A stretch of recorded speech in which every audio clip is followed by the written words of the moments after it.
मैनपुरी में अखिल भारतीय पूर्व सैनिक सेवा परिषद की ओर से कार्यक्रम का किया गया आयोजन। मुख्य अतिथि की भूमिका में कैबिनेट मंत्री ठाकुर जयवीर सिंह रहे मौजूद। आपको बता दें कि शहर के पावर हाउस रोड स्थित BS गेस्ट हाउस में अखिल भारतीय पूर्व सैनिक सेवा परिषद की ओर से एक कार्यक्रम का आयोजन किया गया, जिसमें मुख्य अतिथि की भूमिका में कैबिनेट मंत्री ठाकुर जयवीर सिंह मौजूद रहे।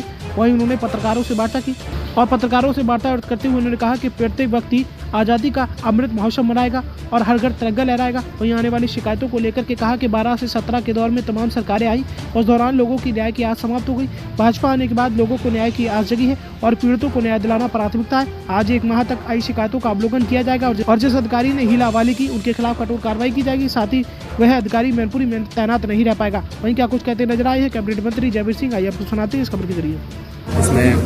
प्राय हर शनिवार को हम लोगों का मैनपुरी जनता के बीच में बैठ के उनकी समस्याओं के समाधान के लिए उपस्थित रहना रहता है।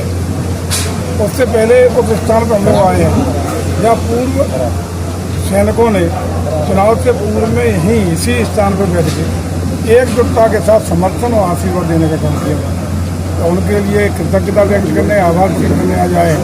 और पूर्व सैनिकों के बीच में बैठ के इसलिए अच्छा लग रहा है क्योंकि आज़ादी का अमृत महोत्सव का ये वर्ष हम लोग भारत देश में हर्षोल्लास के साथ मनाने जा रहे हैं। आज़ादी के और जाने अनजाने अमर शहीदों को याद करने जा रहे हैं जिन्होंने भारत माता की आज़ादी के लिए अपनी जान न्यौछावर करने का काम किया। और आज इसी तारतम्य में जो देश का हर नागरिक यहाँ की हवा, पानी, जल और वायु का इस्तेमाल करता है उसकी कृतज्ञता व्यक्त करें भारत माँ के लिए और आज़ादी के जश्न में अपना योगदान करें। तो भारत सरकार ने इसको ऐतिहासिक बनाने के लिए इस वर्ष हर घर तिरंगा का कार्यक्रम तय किया और सबका देश राजनीतिक दृष्टिकोण से भी हटके सबका उत्तरदायित्व और देश में रहने वाला हर व्यक्ति इस आज़ादी के अपने को शामिल करते हुए शामिल हो और पूरे हर्षोल्लास के साथ इस पर्व को मनाने का काम करें। और एक आज़ादी का इस बार सप्ताह मनाने का निर्णय लिया गया 11 से 17 के बीच में, अगस्त के बीच में आज़ादी का हर घर तिरंगा मनाने का कार्यक्रम होगा और हर घर पर तिरंगा लगाया जाएगा।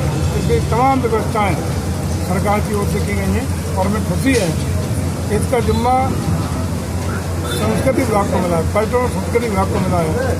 जो मैनपुरी इसका मतलब मैनपुरी बहुत सौभाग्यशाली है कि पूरे देश के अमृत महोत्सव का जिम्मा भी मैनपुरी की जिम्मेदारी दी गई है। तो मैनपुरी का बढ़ चढ़कर हिस्सा लेने का दायित्व का अगुवाई करें, मैनपुरी आगे बढ़ा और हर घर तिरंगा कार्यक्रम में अपना योगदान कर सके। इसके लिए हम लोगों ने आह्वान किया। पूरा प्रदेश की सरकारों में 12 से 17 के बीच में तमाम सरकारें हैं जब लोगों को उनसे अपने न्याय की आदत टूट गई। अब चूँकि योगी जी की सरकार में लोगों को न्याय मिलने की आशा बनी है तो परंपरागत 40 साल पुराने, 30 साल पुराने, 20 साल पुराने जो मामले ज़मीनों के कब्जे, चक्रोड़ पर रास्ता बंद करने का, इस तरह के मामले लोगों को लगता है कि हमारे समाधान हो सकता है। तो नंबर 1 पर इसलिए समस्या ज़्यादा बढ़ रही है कि लोगों को उम्मीद बढ़ी है कि योगी जी की सरकार में न्याय मिल जाएगा।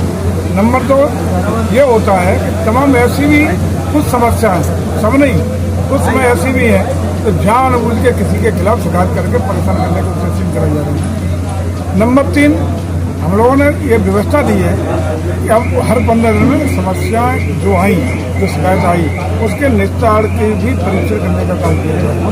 आज का दिन है, आज परीक्षण हुआ। पिछले 1 महीने जो समस्या आई उनका क्या समाधान होगा, एक रिपोर्टिंग अधिकारियों से ली जाएगी और निश्चित भरोसा डालते हैं समाधान जो जायज है, जो समस्या है 100% समाधान होगा। और जो समाधान नहीं होगा, अगर गलत तरीके से कोई अधिकारी इंटरप्रिटेशन करेगा तो वो अधिकारी मैनपुरी तो नहीं रहेगा, पुणे में कह रहा हूँ। नहीं, श्रीमान जी